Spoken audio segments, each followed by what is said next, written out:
गणित की क्लास में आपके सामने उपस्थित हो गए हैं। हमारा जो गणित का चैप्टर चल रहा था समुच्चय,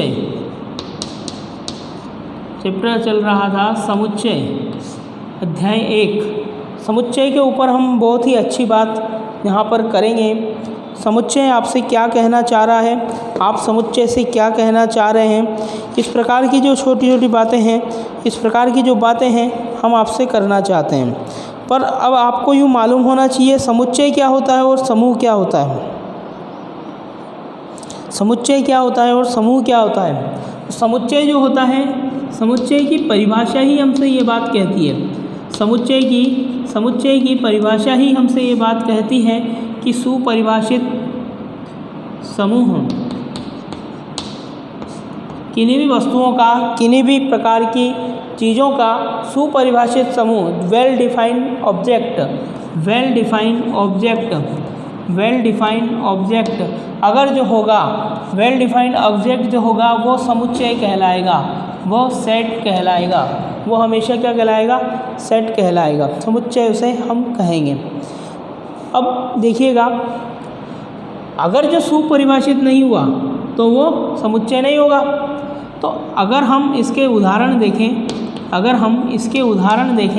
तो उदाहरण कैसे हो सकते हैं, उदाहरण क्या क्या हो सकते हैं। पहला उदाहरण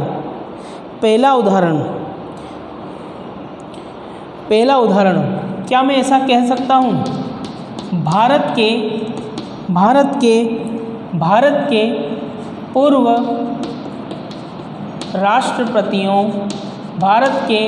पूर्व राष्ट्रपतियों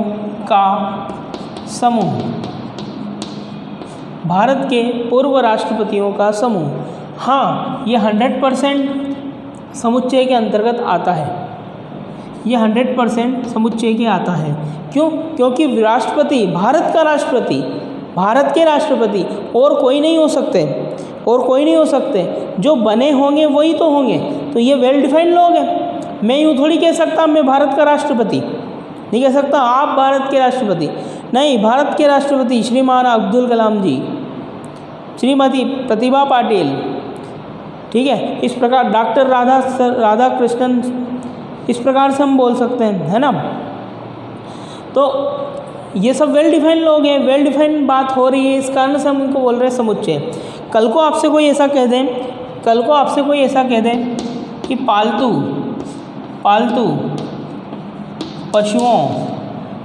पशुओं का समूह, कल को आपको कोई ऐसा लिख के दे दे कि पालतू पशुओं का समूह, तो क्या कहेंगे आप? तो आप इसके बारे में क्या कहेंगे? क्या ये समुच्चय होगा या सिर्फ समूह होगा? तो पशु तो है परंतु पालतू है। अब पालतू पशु में तो ज़रूरी नहीं है गाय आएगा, कुत्ता भी आ सकता है, बिल्ली भी आ सकती है ना, और कोई दूसरे जानवर भी आ सकते हैं। तो पशु तो बहुत सारे हो सकते हैं।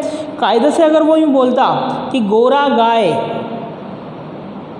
या किसी एक पर्टिकुलर गाय, मुर्रा भैंसों का समूह, तो इस प्रकार की जब बात आती है तो एक पर्टिकुलर, एक वेल डिफाइंड चीज़ को डिफाइन करना होता है।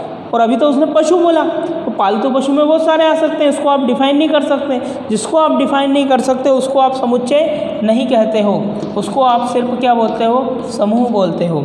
जो चीज़ डिफाइन नहीं होगी, जो चीज़ सुपरिभाषित नहीं होगी, वह चीज़ समूह कहलाएगी, और जो सुपरिभाषित हो जाएगी वो समुच्चय कहलाएगी, वो समुच्चय संग्रह कहलाएगी। कहने का मतलब ये है, अगर कल को आपसे कोई ऐसा कह दे तो ये समुच्चय नहीं हुआ, हाँ ये समुच्चय नहीं हुआ। तीसरी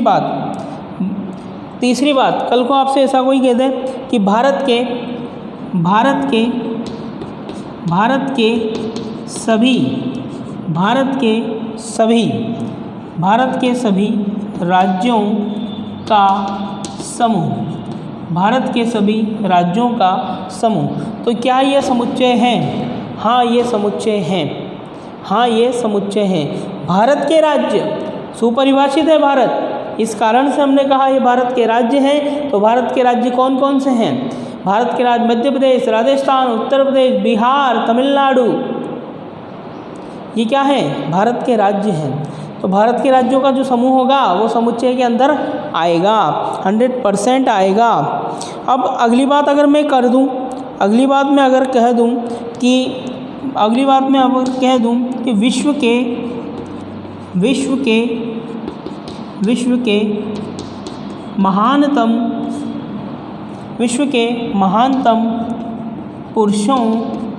पुरुषों का समूह, विश्व के महानतम पुरुषों का समूह।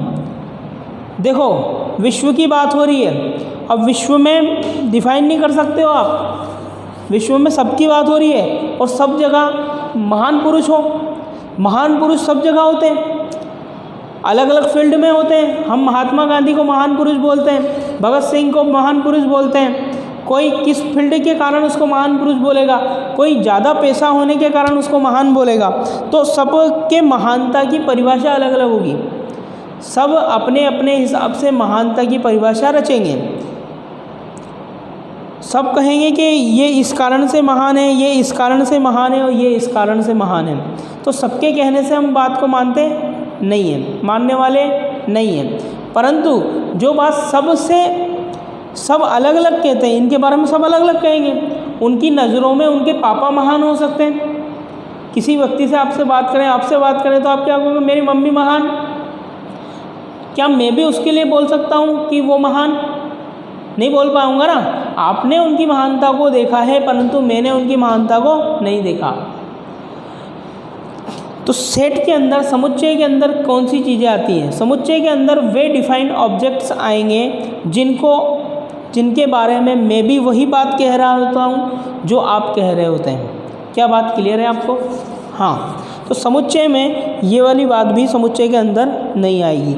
ये समुच्चय नहीं है, ये सिर्फ क्या है? समूह है। ये सिर्फ क्या है? समूह है।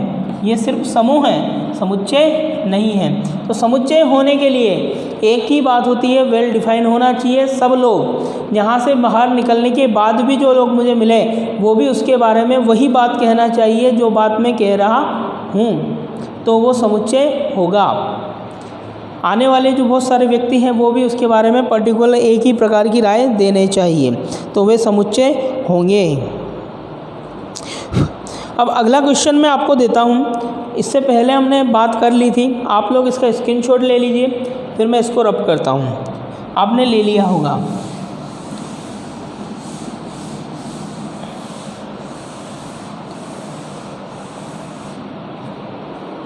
अगला प्रश्न आपका इस प्रकार से है, यदि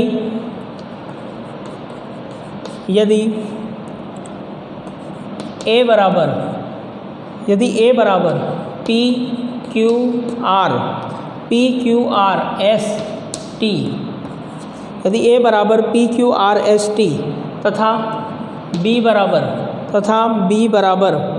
1357 इस प्रकार से ही जा रहा है अनंत तक, तो सत्य असत्य बताइए। सत्य ऑब्लिक असत्य बताइए।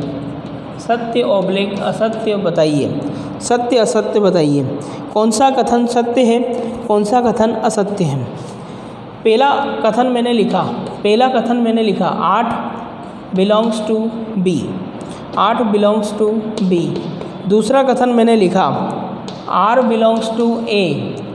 तीसरा कथन मैंने लिखा A is not belongs to A। चौथा कथन मैंने लिखा no is belongs to B। पांचवा कथन मैंने लिखा T is not belongs to A। T is not belongs to A। इसका मतलब क्या होता है बिलोंग्स टू का? ये यूँ कहता है कि ये 8 जो है इस B में है, ये यूँ कहता है ये R जो है इस A में है, ये यूँ कहता है ये A जो है इस A में नहीं है, ये 9 जो है इस B में है, ये कहता है T जो है वो A में नहीं है। तो आपको क्या करना है? आपको कुछ नहीं करना है, आपको देखना है और बताना है कि ये कथन सत्य है या कथन असत्य है, ये कथन सत्य है या कथन असत्य है। आपको देखकर बताना है। क्या देखोगे? आप सबसे पहले A को देखो। जब आप A को देखते हो तो इसका मतलब क्या है कि PQRST इसके अंदर रहते हैं। ये घर है, ये एक घर है जिसमें PQRST रहते हैं, और ये घर है B जिसमें रहते हैं 1 3 5 7। 1 3 5 7 ही नहीं, आने वाली बहुत सारी संख्याएं इसमें रहती है। कहाँ तक? अनंत तक संख्याएं इसमें रहती हैं। तो अब देखो b माने कि ये, तो b मतलब वो, उसमें देखो क्या 8 उस b में है? हाँ है। सर हमको दिखाई तो दे नहीं रहा। आपको दिखाई नहीं दे रहा, परंतु वो पीछे धुआं छोड़ता हुआ आपको दिख रहा होगा। ये जो धुआं छोड़ता हुआ आपको दिख रहा है, इसका मतलब ये है कि ये बहुत आगे तक संख्याओं को लेके जा रहा है। इसका मतलब 8 9 10 11 12 ऐसे करते करते अनंत तक जाएगा। जी हाँ जाएगा। इसको देखिए, r जो है वो a में है, r जो है वो a में है। देखो a में है r, इसलिए कथन सत्य है। a जो है वो a में नहीं है, परंतु a जो है वो a में नहीं है। देखो इस a में a दिख रहा है क्या? छोटा a नहीं दिख रहा है, इस कारण से कथन क्या है? सत्य है। ये बोल रहा है 9 जो है वो b में है, 9 जो है वो b में है। देखो 9 जो है b में है वो तो डैश लग रहा है, इस कारण से है। t जो है वो a में नहीं है, परंतु t तो है, इस कारण से ये कथन क्या है? असत्य है। तो इस प्रकार से आपने क्या देखा? सत्य असत्य देखें। ये प्रश्नावली हमारी 1a है, ये प्रश्नावली हमारी 1a है। हम नूतन गणित को हल कर रहे हैं, ये प्रश्नावली 1a हमारी पूरी हो चुकी। अब चलते हैं हम प्रश्नावली 1b पर। स्क्रीनशॉट ले लीजिए, आप स्क्रीनशॉट ले लीजिए। जी हाँ आपने ले लिया होगा।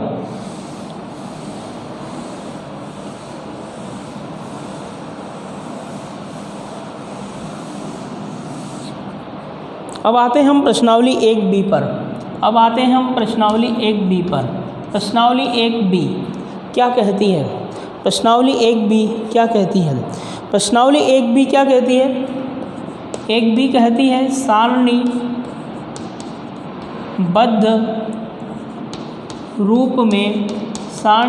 रूप में लिखिए। क्या कहती है वो? कि सारणीबद्ध रूप में लिखिए। मैंने 2 मॉडल बताए थे आपको याद होगा। एक मैंने बताया था सेट बिल्डिंग मॉडल, एक मैंने बताया था आपको सेट बिल्डिंग मॉडल, एक मैंने बताया था आपको, पहला तो मैंने बताया था सेट बिल्डिंग मॉडल। दूसरा मॉडल मैंने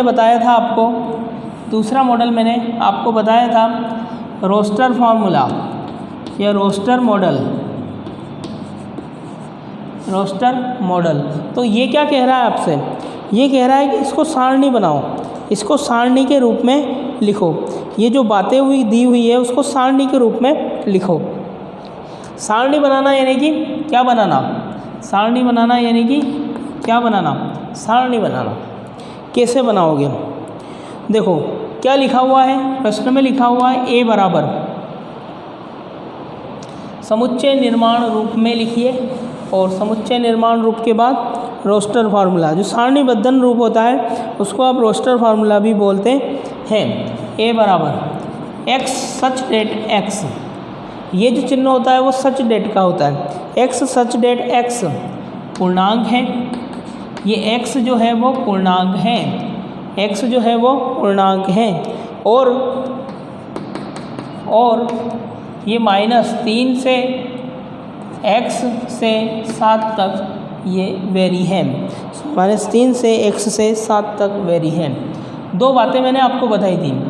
जब भी इस प्रकार का चिन्ह हो तो इसके आगे जो नंबर लिखा हुआ है उसको लेना है। अगर सिर्फ ये वाला चिन्ह दिखे तो इसके आगे जो नंबर है उसको नहीं लेना है। अब यहाँ देख के बताओ, अब आप मुझे यहाँ देख के बताएं, क्या मैं इस 3 को लूँगा? जी हाँ, इस 3 को मुझे लेना पड़ेगा। क्यों? क्योंकि यहाँ पर ये चिन्ह के नीचे बराबर का साइन भी आ रहा है। क्या मैं इस 7 को लूँगा? नहीं लूँगा। क्यों नहीं लूँगा? क्योंकि इसके नीचे बराबर का चिन्ह नहीं आ रहा है। अगर ये चिन्ह होता तो मैं इस 7 को भी लेता। अब मेरे को इसको क्या बनना है? सारणी के रूप में दर्शाना है। तो कैसे बनाऊँगा? सारणी बनाने के लिए मैं इस प्रकार से कोष्टक लगाता हूँ, जिसको मंझला कोष्टक के नाम से आप जानते हैं।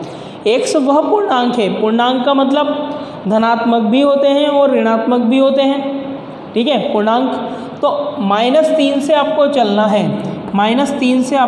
है, तो -3 -2 -1 0 1 2 3 4 5 6। क्या 7 भी लिख दूँ? जी नहीं, 7 नहीं लिख सकते सर। क्यों नहीं लिख सकते? इसलिए नहीं लिख सकते क्योंकि यहाँ पर बराबर का चिन्ह नहीं है। वो 7 की बात नहीं कर रहा, वो तो सिर्फ 6 तक की बात कर रहा है। तो आपने जिस इस प्रकार से इसको लिखा, ये कहलाया आपका सारणीबद्ध रूप। ये कहलाया आपका सारणीबद्ध रूप। ये समुच्चय का एक रूप होता है। आपसे पूछा जाता है कि इस रूप से इस रूप में बदलिए, कभी कभी इस रूप से उस रूप में बदलिए। प्रश्न क्रमांक 2, प्रश्न क्रमांक 2, प्रश्न क्रमांक 2 क्या कहता है? बी बराबर x सच डेट x प्राकृत संख्या है, प्राकृत संख्या है, प्राकृत संख्या है, प्राकृत संख्या है जो प्राकृत संख्या है जो 6 से छोटी है, जो 6 से छोटी है। x सच डेट x प्राकृत संख्या है जो 6 से छोटी है। प्राकृत संख्याओं के बारे में आप क्या कहते हो? क्या मैं प्राकृत संख्याओं को ऐसे बोल सकता हूँ, ऐसी संख्याएं जो 1 से लिखकर अनंत तक लिखी जाती है? हाँ, ऐसे ही तो होता है सर। सबसे छोटी प्राकृत संख्या तो 1 होती है। हाँ, 1 होती है। तो 1 से लेके आपको क्या करना है? क्या 6 तक लिखना है? क्या आपको इसको 6 तक लिखना है?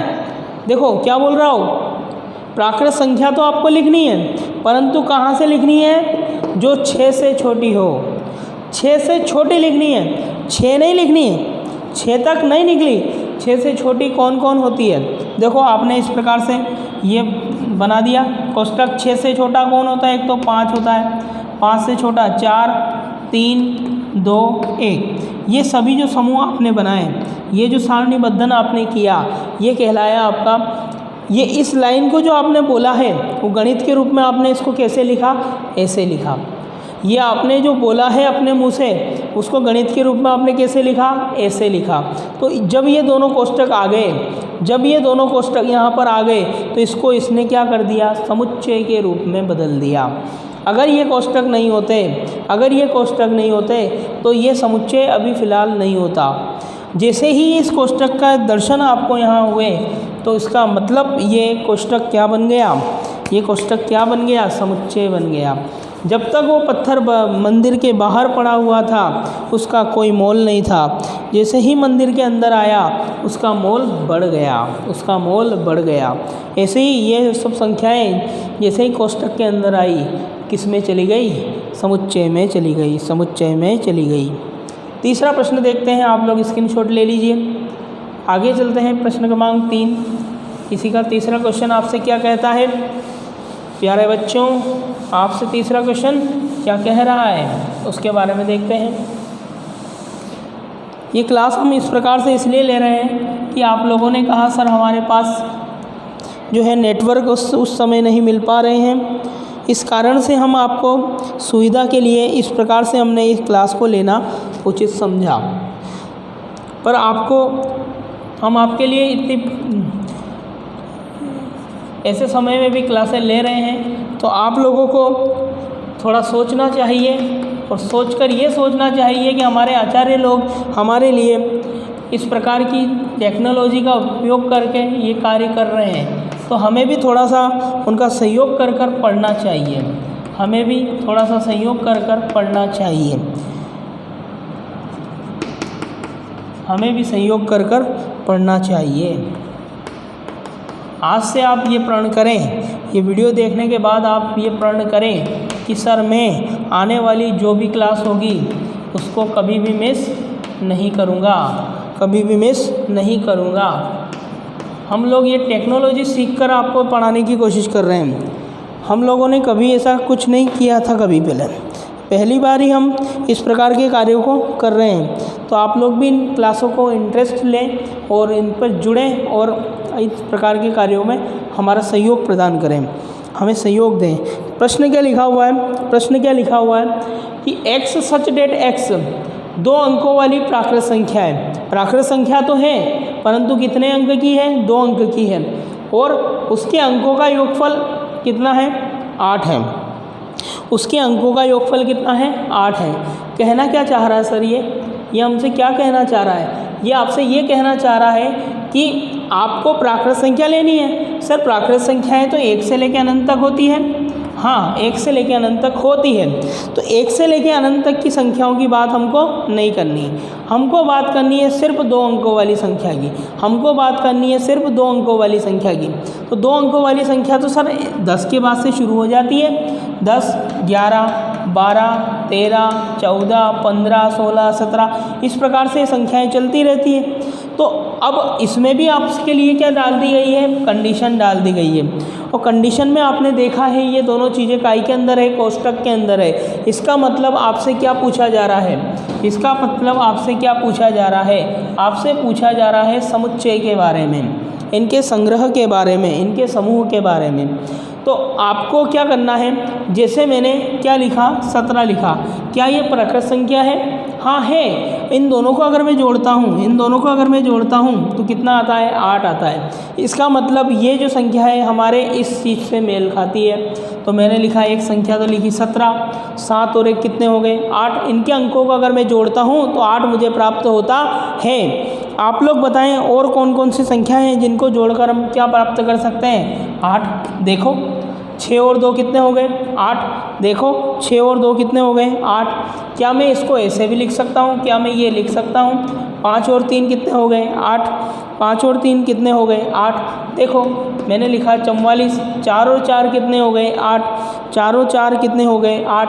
देखो मैंने लिखा 53। 5 और 3 कितने हो गए? 8। 5 और 3 कितने हो गए? 8। देखो मैंने लिखा 62। देखो 6 और 2 कितने हो गए? 8। 6 और 2 कितने हो गए? 8। देखो मैंने लिखा यहाँ पर 71। 7 और 1 कितने हो गए? 8। देखो एक और चीज़ मैंने लिखी, क्या मैं 8 और 0 को जोड़कर 8 ला सकता हूँ? क्या ये 2 अंकों की संख्या है? हाँ है। पर मैं ऐसा नहीं कर सकता, 0-8 नहीं लिख सकता। 0-8 अगर मैंने लिखा तो ये 0-8 नहीं है, ये वास्तव में 8 है। इसलिए मैंने 8 को यूज़ पहले यहाँ पर नहीं किया, क्योंकि 8 जो है वो 1 अंक की संख्या होती है, परंतु 0 किसी भी नंबर के पीछे आ जाता है तो उसे वो उतने ही अंकों की संख्या बना देता है, 2, 3, 4 इस प्रकार से। तो ये जो इसका निरूपण हो गया ये आपका सारणीबद्धन कहलाया, ये आपका सारणीबद्धन कहलाया। आपको बात समझ में आई होगी। अगला देखते हैं। अगला क्वेश्चन है प्रश्न क्रमांक 4। प्रश्न क्रमांक 4 क्या कह रहा है आपसे? x such that x अभाज्य संख्या h such that x अभाज्य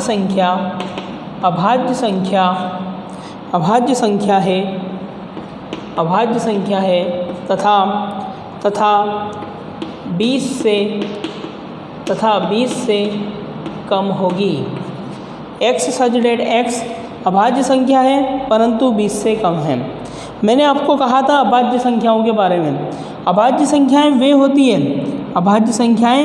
होती है जो सिर्फ स्वयं से भाग करवाती है, तो कहने का मतलब आपको 20 से छोटी लेनी है। सबसे छोटी अभाज्य संख्या कौन सी होती है? जी हाँ, सही कह रहे हैं आप।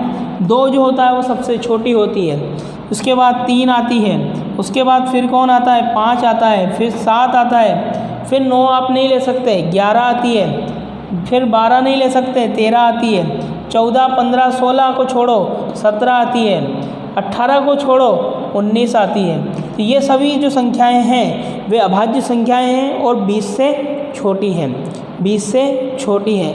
इस प्रकार से जो आपने समूह बनाया ये आपका इस प्रकार से ये लैंग्वेज का गणितीय निरूपण हो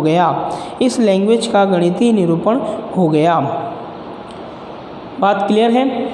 अब आप अपनी बुक से और बाकी बचे सवालों को आप हल कीजिएगा।